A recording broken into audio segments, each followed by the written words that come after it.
Hi, this is Dan Sullivan, and this is our third episode of a really intriguing podcast series that I'm in collaboration with Gord, who has appeared in my life within the last year and just brought many, many dimensions of capability regarding the podcast series that I've been developing and experimenting over the last 6 or 7 years. Starting with Joe Polish. Joe Polish was my great introducer to the whole podcast world. And we were doing it, and as Gord says, we were doing a lot of things right without even knowing we were doing a lot of things right. But Gord, one of the things a lot of people want to know here, about podcasts, and I've already gotten terrific feedback from the first 2 episodes that we put out there. Mm-hmm. The big thing on preparation, impact preparation, one of the things you said last time really hit a note with a lot of people, and that is that you've got to have something to say.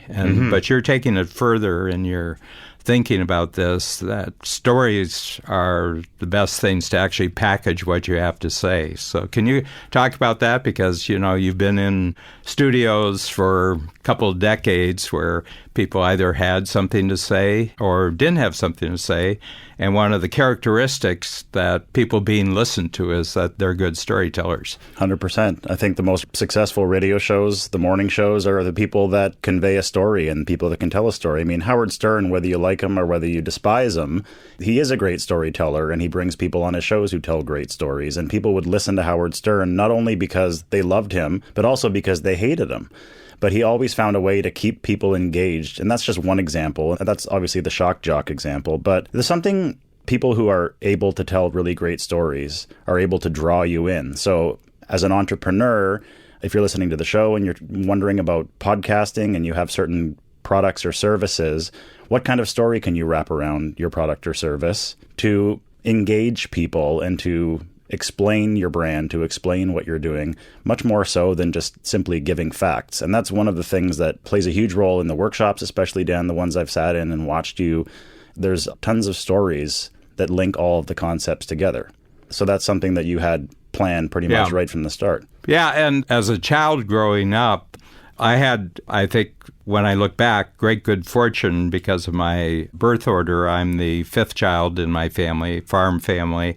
But the other thing is both my parents were 5th children, so I'm the 5th child of 2 5th children, and probably the odds of that are pretty minute. So one of the things that I learned how to do very early is just ask questions about my parents' experience and other adults. One of the things is if you could get them to tell a story about their experience. There's a wonderful unifying impact of a story because it has a beginning, it has a middle, and an end.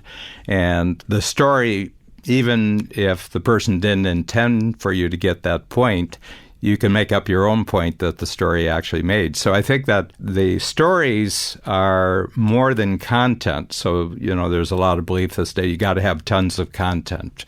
But content in itself doesn't explain why. It explains what, but it doesn't explain why. And we get our lessons from a combination of why and then having the what that actually substantiates the why, and I think there's something about that. And I notice in the coaching, and so, this is my 30th year of group coaching. And before that, I had 15 years of one-on-one coaching. And whenever things would seem to be getting really complex or off track, I'll talk especially about coaching workshops. Something has disorganized the room. I'll say, hey, I've got a story to tell about this. And whoop, everybody's watching me. And for as long as I'm telling the story, I have 100% attention. So my feeling is that this is almost genetic because before there was any kind of communication, there was storytelling about someone who had experiences that had lessons in them and had information in them. And we were just joking before we went on, even in the animal kingdom, little animals say, whatever you do, don't go to the water hole at sunrise and sunset because the predators are waiting for their meals if you go down and drink. So, schedule your time not to be there at.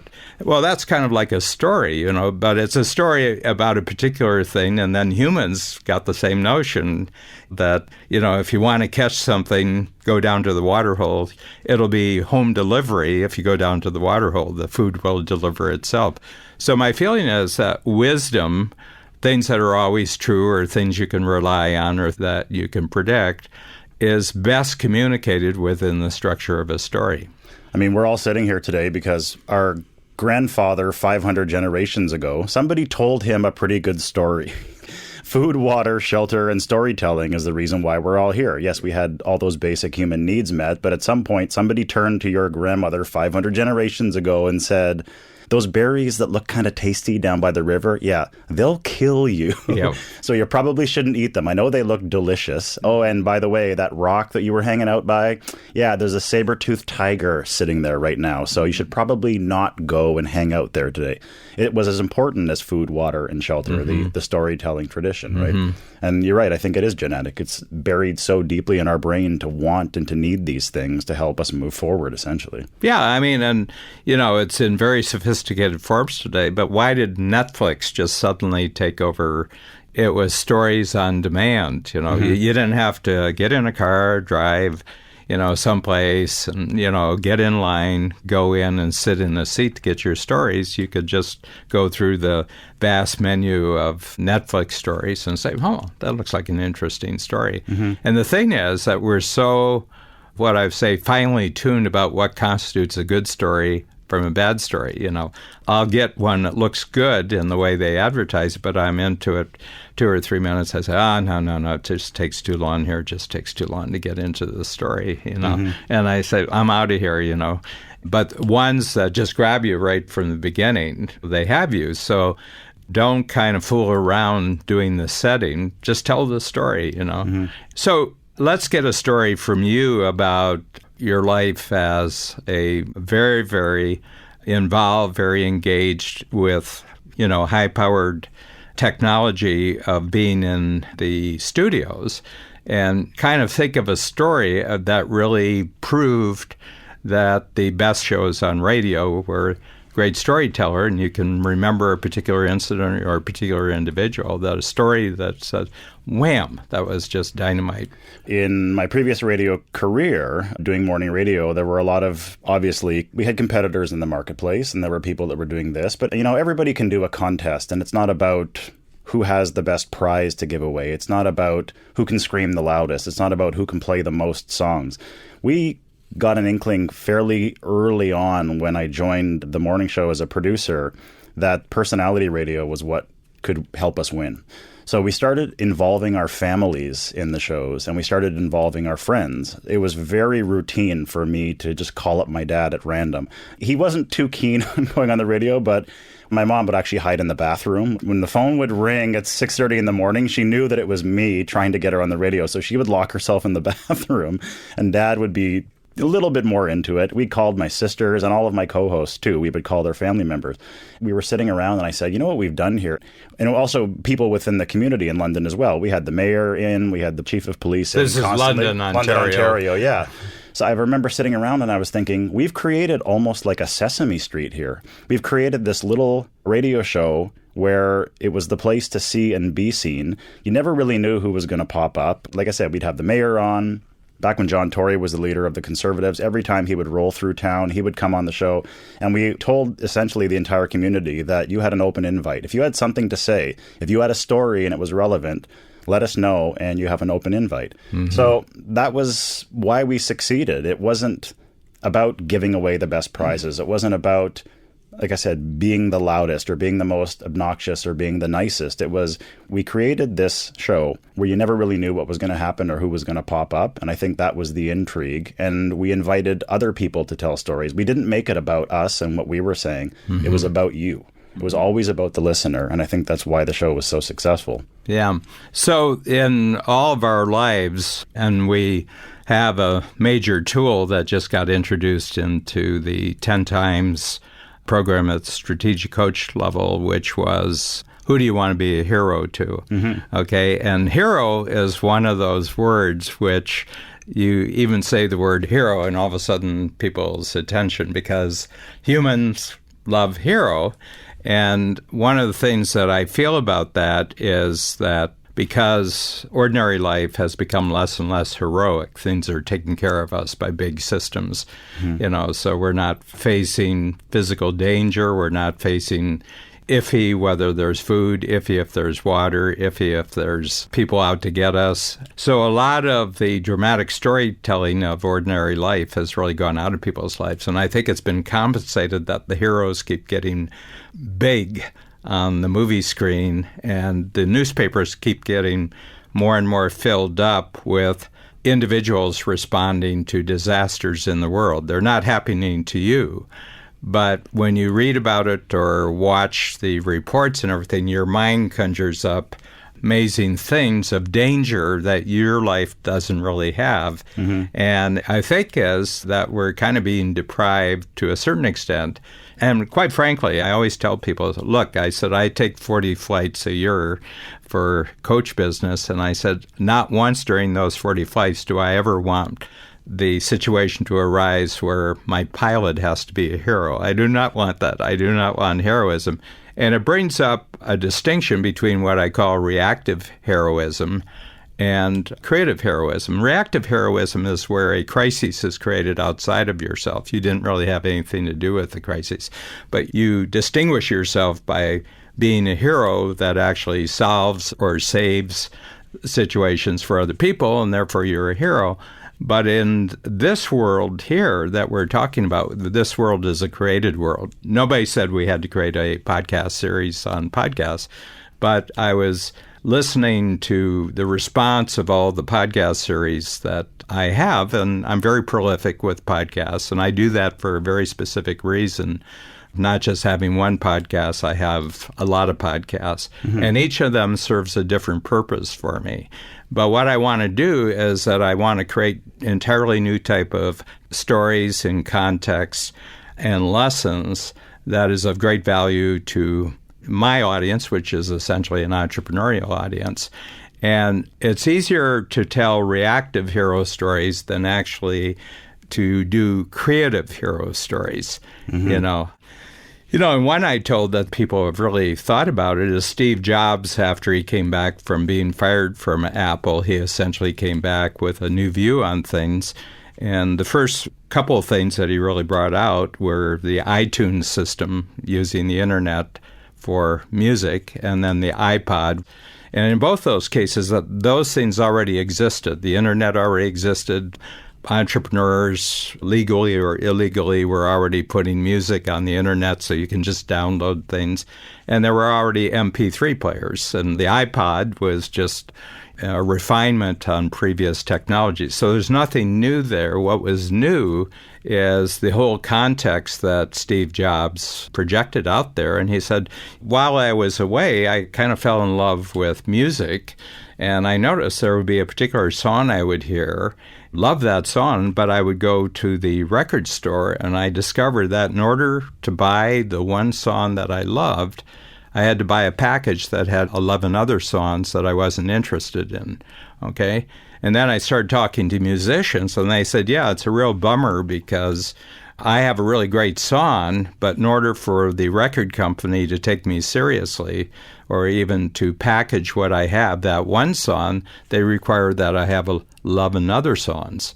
So that's not serving the purpose of my listeners. It's not serving my purpose.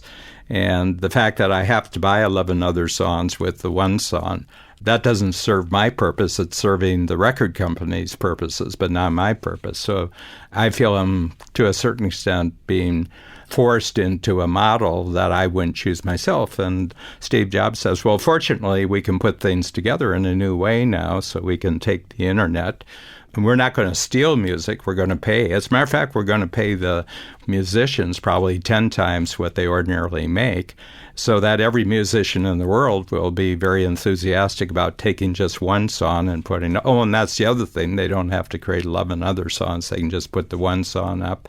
And through the internet and through our technology, you can communicate to your growing audience that you got a new song up there, and all you have to do is bring it down. And this iPod thing really is superior to other MP3s. So we just put it all together, and it's 99 cents a song instead of $15 an album or a CD or a cassette, depending on the delivery system. And it's funny, when I tell this story, I said, that's creative heroism. There wasn't any crises. I mean, having recorded music, you may not like the way it was coming, but it wasn't a crisis, and you did get something that you wanted. But the record companies were not being heroes, and they weren't allowing musicians who were heroes to actually have a place in the spotlight. So that's a story. Okay, it's a story. It's got a beginning, middle, and end, including the fact that this was something he thought of at one of the worst times of his life when he was exiled. And he went out and transformed this into new creativity, and he came back, and he was a hero. And that's why when Steve Jobs died, I remember it was worldwide phenomenon that all the Apple stories, it was like a saint had died, and there were vigil lights and there were flowers, as if someone who is morally superior had developed. Well, he was a hero. He was a hero. He had created value that made things faster, easier, cheaper, and you got a bigger, overwhelming thought about it. Well, that's a story. It's a context. It's got a lot of content to it. But you're telling people about connections and creativity that they might not have thought of. It's interesting that you bring up Jobs. Probably indirectly responsible for what we're doing right now, or at least the name of it, because the podcast was a broadcast you listened to on your iPod. And then somebody, I believe, at The Guardian put them together, and podcast was born. But nobody listens on an iPod anymore, but that's where it came from. A broadcast on your iPod is a podcast. I've been asked a few times from clients, why is it called a podcast? What does this pod thing come from? Well, it used to be on an iPod. Yeah. Now we do it on a phone. You demonstrated with your radio studio experience and the totally shameless way that you exploited all your family relationships. And yeah. There wasn't a person anywhere in my life who wasn't badgered into coming on the radio show. And everyone, like I said, it was like Sesame Street. And they loved it afterwards. They loved it afterwards. And I just told a story. So I could give a lot of content just saying, this is how you go about putting together a new show and give you a whole series of steps. But what we essentially did, just create two stories that essentially get across a great deal of what can I put together that would be really, really interesting? That's a nice segue into the next thing I wanted to chat about. What can I put together that can be interesting? So I was watching some old SNL episodes over the weekend, and Steve Martin was doing his thing. Anyone on the north side of 30 will remember Steve Martin, really famous comic. They were asking him, how do you get attention, or how do you stay relevant after all this time? And he said, be so good they can't ignore you. So what does it mean to be good? I mean, how do you even know if you're good, right? It could take a long time to figure out if you're good. So I started thinking, and I twisted it a little bit. I wanted to get your thoughts on this, Dan. First of all, how do you know if you're good? And the way that I can twist his quote would be, if you can't be good, be so relevant they can't resist you.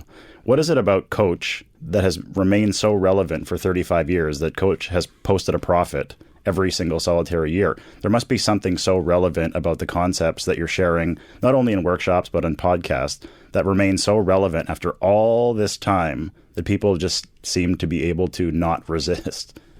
One of our coaches, Lee Brower, who's one of our associate coaches, so I'm kind of head coach at Strategic Coach, but we have 17 associate coaches, and the vast majority of our entrepreneurial clients, their experience of Strategic Coach is actually with their associate coach, not with me personally. And actually, I was in a workshop with the coach who has the second most years of coaching as an associate coach for us. It was 24 years right now as we're recording this. And she asked me, I was in Chicago, she was coaching in Chicago, and I was there to coach, not on that day. And she asked if I would just drop by the workshop, and she introduced me to 5 strategic coach clients who've been in coach for 24 years, and they've attended every one of their workshops with Adrian Duffy. This is the coach's name. And this is the first time that I had met these 5 individuals, but they've been in 24 years. 24 years. And the thing is that they were really enthusiastic. They told me how the thinking processes that we create had really allowed them to think about their life differently, and they'd made all sorts of strategic decisions that took them in a much more profitable, much more productive direction, because we put so much emphasis that it's both your personal life and your business life, that you've got to take care of both of them, and if one of them improves, it automatically improves the other, and we did that whole thing. It was very, very interesting that it was proof of concept for me. 24 years, and the system works. And those clients had to pay the same way that all my clients, namely all the money is up front before you come to your first workshop. So it's not only a profitable model, but we have a no receivables model. Mm-hmm. So that was Adrian Duffy as a coach, and I talk about Lee Brower. And Lee Brower said, all the competition in the world right now on any stage is to be more interesting than anyone else.